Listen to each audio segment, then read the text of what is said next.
भगवद गीता का उपदेश एक ही वंश के दो चचेरे भाइयों कौरव और पांडवों के मध्य हुए महाभारत युद्ध की रणभूमि पर दिया गया। इस पुस्तक के प्रारंभिक पृष्ठों में उल्लिखित गीता का परिवेश खंड में उन घटनाओं का विस्तृत रूप से वर्णन किया गया है जिनके कारण यह महायुद्ध हुआ। भगवद गीता का प्रारंभ राजा धृतराष्ट्र और उसके मंत्री संजय के वार्तालाप से होता है।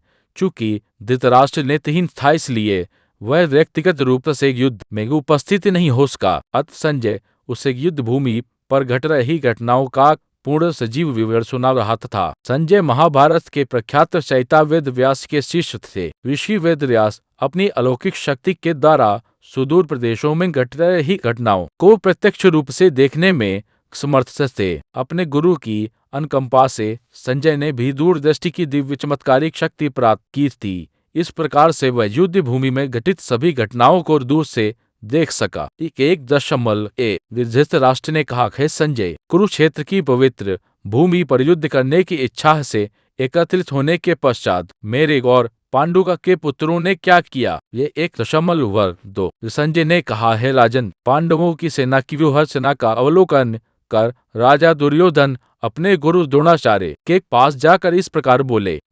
1.3 दुर्योधन ने कहा, पूज्य आचार्य, पांडु पुत्रों की विशाल सेना का अवलोकन करें, जिसे आपके द्वारा प्रशिक्षित बुद्धिमान शिष्य द्रुपद के पुत्र ने कुशलतापूर्वक युद्ध करने के लिए सुव्यवस्थित किया है। 1.4 1.6 यहाँ इस सेना में